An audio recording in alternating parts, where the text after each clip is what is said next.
सरकारी लोकांनी राजीनामा देताना सावधान राहायला हवं. आपल्याकडे बहुसंख्य रोजगार ही नोकरी स्वरूपातूनच आल्याने नोकरीच्या अटी, शर्ती, सेवानिवृत्ती, त्यागपत्र, ग्रॅच्युटी हे मुद्दे अत्यंत महत्त्वाचे आहेत. या विषयासंदर्भात सर्वोच्च न्यायालयाने नुकताच एक महत्त्वाचा निकाल दिला. या प्रकरणात कर्मचारी सन 1985 मध्ये कंडक्टर म्हणून सेवेत रुजू झाला होता. 2014 साली त्याने राजीनामा दिला आणि तो स्वीकारण्यात आला. या कर्मचाऱ्याने राजीनामा दिल्यानंतर निवृत्तीवेतन, ग्रॅच्युटी आणि रजेचा भत्ता याची मागणी केली होती. ही मागणी नाकारण्यात आल्यानं वाद निर्माण झाला आणि अखेर सर्वोच्च न्यायालयात तो पोहोचला. सर्वोच्च न्यायालयाने ह्याच्यामध्ये काही निरीक्षणं काढलेली आहेत. ती म्हणजे पुढीलप्रमाणे. एक म्हणजे या प्रकरणात राजीनामा दिलेल्या कर्मचाऱ्याला निवृत्तीवेतन मिळेल का, ग्रॅच्युटी कायदा लागू होतो का आणि रजेचा भत्ता देणं बंधनकारक आहे का, हे खूप महत्त्वाचे प्रश्न होते. राजीनाम्यावर कर्मचाऱ्याने दिलेला राजीनामा स्वीकारला तर आधीची संपूर्ण सेवा शून्य मानली जाते आणि परिणामी निवृत्तीवेतनाचा हक्क देखील संपतो.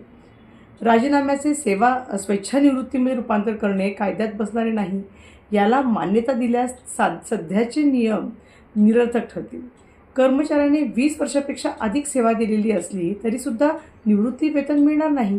राजीनामा आणि स्वेच्छानिवृत्तीत मूलभूत फरक आहे. स्वेच्छानिवृत्ती ही एक प्रकारे कल्याणकारी योजना आहे, तर राजीनामा म्हणजे स्वेच्छेने सेवा समाप्त करणे आहे. म्हणूनच दोन्हीचे देखील परिणाम भिन्न आहेत. या प्रकरणात कर्मचाऱ्याने नोटीस फॉर रजिस्ट्रेशन लिहिले असल्याने हे व्हॉलंटरी रिटायरमेंट मानता येत नाही. राजीनामा स्वीकारला गेल्याने काय झालं तर सेवा संपुष्टात आली आणि नियमानुसार निवृत्ती वेतनाची अट पूर्ण होत नसल्याने कर्मचारी किंवा त्याच्या वारसाला देखील निवृत्तीवेतन मिळणारच नाही आहे. मात्र 5 वर्षापेक्षा जर अधिक काळ सेवा दिलेली असेल तर ग्रॅच्युटी हा कायदेशीर हक्क आहे. राजीनामा असो वा स्वेच्छानिवृत्ती असो, त्याने ग्रॅच्युटीला काहीही फरक पडत नाही. म्हणूनच अशा कर्मचाऱ्याला किंवा त्याच्या वारसांना ग्रॅच्युटी मिळते.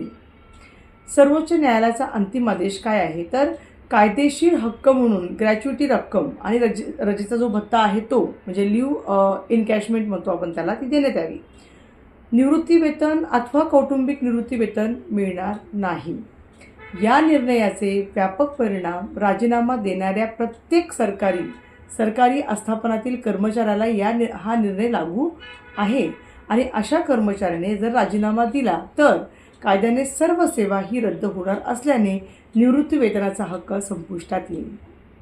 ग्रॅच्युटी हा कायदेशीर हक्क असल्याने राजीनामा किंवा स्वेच्छानिवृत्तीचा कोणताही विपरीत परिणाम त्यावर होणार नाही. राजीनामा लिहिण्याचे आणि राजीनामा देण्याचे गंभीर परिणाम देखील होऊ शकतात, हे या निकालाने स्पष्ट झाले. सर्व सरकारी कर्मचारी आहेत, कोणताही निर्णय त्यांनी घेताना त्यांच्या कायदेशीर परिणामांचा अभ्यास करून मगच अंतिम निर्णय घेणं खूप गरजेचं आहे. धन्यवाद.